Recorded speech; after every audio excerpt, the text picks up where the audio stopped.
안녕하세요. 폴 크루그먼의 국제경제학, 그 핵심만 쏙쏙 뽑아 재미있게 알려드리는 경제학장 박사입니다. 오늘은요, 관세 말고 어쩌면 더 교묘하고 강력할 수 있는 무역정책의 숨겨진 무기들에 대해서 한번 알아보겠습니다. 보통 무역정책 하면 다들 관세를 먼저 떠올리시잖아요. 그런데 말이죠. 각국 정부는 사실 훨씬 더 다양하고 때로는 아주 은밀한 정책 도구들을 잔뜩 가지고 있답니다. 자, 그럼 본격적으로 한번 파헤쳐 볼까요? 오늘은 보조금의 두 얼굴부터 시작해서 눈에 보이지 않는 장벽인 수입 할당제, 그리고 이것들보다 훨씬 더 교묘한 규제들까지 이 관세보다 어쩌면 더 흥미로운 무역정책의 세계로 여러분을 안내하겠습니다. 첫 번째 주자는 바로 수출 보조금입니다. 이게 언뜻 보면 우리 기업 수출도 돕고 되게 좋은 정책처럼 보이거든요. 근데 그 이면에는 아주 복잡한 결과들이 숨어 있습니다. 수출 보조금, 이름 그대로입니다. 정부가 우리 기업의 수출을 팍팍 밀어주려고 해외에 물건 팔 때마다 일종의 보너스를 챙겨주는 그런 제도라고 생각하시면 딱 맞아요. 자, 바로 이 그래프가 오늘 내용의 핵심 중 하나입니다. 좀 복잡해 보일 수 있지만 수출 보조금의 모든 효과가 바로 이 그림 하나에 다 담겨 있어요.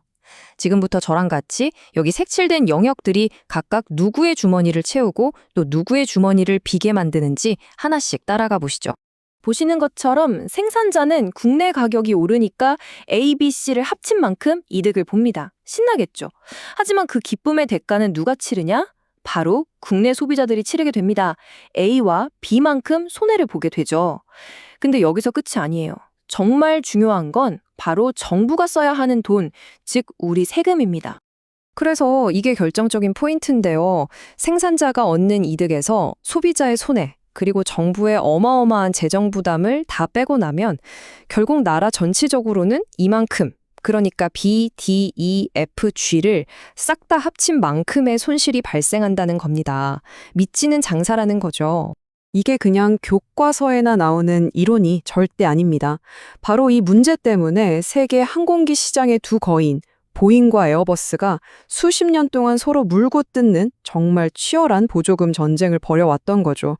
수출 보조금이 얼마나 심각한 국제 분쟁의 불씨가 될 수 있는지 보여주는 아주 대표적인 사례라고 할 수 있습니다.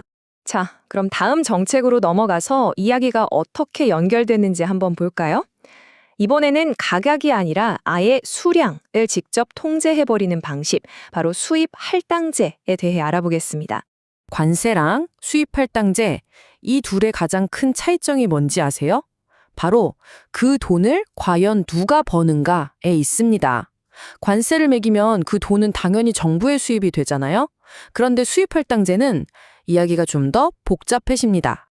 이 과정에서 쿼터지드라는 게 생겨나요. 이게 뭐냐면요.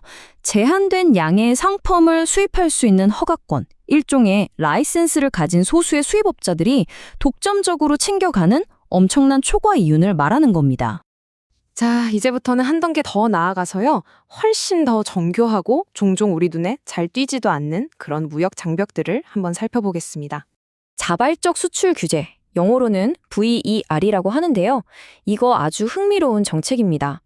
이름만 보면 수출하는 나라가 자발적으로 수출을 줄이는 것 같잖아요. 근데 실제로는 수입국의 압력 때문에 어쩔 수 없이 울며 겨자 먹기로 하는 경우가 대부분입니다. 1980년대 미국과 일본의 자동차 분쟁이 바로 이 VAR의 대표적인 사례입니다. 미국이 관세를 매기는 대신 일본한테 니네가 알아서 수출 좀 줄여줘 라고 압박을 한 거예요. 그럼 어떻게 됐을까요? 미국 시장에서 일본차 가격은 엄청나게 올랐고 그로 인해 생긴 막대한 이윤, 즉 쿼터지대는 미국 정부가 아니라 고스란히 일본 자동차 회사들의 주머니로 들어가 버렸습니다. 또 다른 교묘한 수단은 바로 이 국산 부품 사용 요건입니다. 이건 뭐냐면 최종 제품을 만들 때 부품의 일정 비율 이상은 반드시 메이드 인 코리아 같은 국산 제품을 쓰도록 법으로 강제하는 규정입니다. 아주 대표적인 예가 바로 북미의 USMCA 협정, 옛날 나프타의 새 버전이죠. 이 협정에 따르면 자동차가 북미 안에서 무관세 혜택을 받으려면 부품의 무려 62.5% 이상을 반드시 북미에서 만든 걸 써야만 합니다. 이전보다 조건이 훨씬 까다로워진 거죠. 이런 정책은 물론 자국의 일자리나 관련 산업을 보호하는 효과가 있습니다.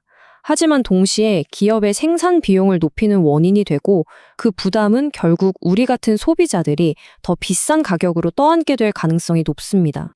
자, 그럼 지금까지 살펴본 여러 정책들을 한번 싹 정리해 보고요. 여러분께 마지막으로 생각해 볼 질문 하나를 던지면서 마무리하도록 하겠습니다. 이 표가 오늘 배운 내용을 한눈에 딱 보여주네요.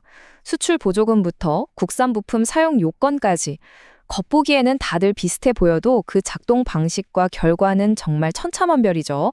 여기서 가장 중요한 건 어떤 정책이든 반드시 이익을 보는 쪽과 손해를 보는 쪽이 갈린다는 점입니다. 결국 이 모든 논의는 우리에게 아주 근본적인 질문 하나를 던집니다. 과연 이렇게 복잡하고 교묘한 무역 정책들이 정말로 국가 전체의 이익을 위한 최선의 선택일까요? 아니면 혹시 특정 이익 집단의 목소리만 유독 크게 반영된 결과물은 아닐까요? 이 질문에 대해 여러분도 한번 깊이 생각해 보시면 좋겠습니다. 지금까지 경제학장 박사였습니다. 감사합니다.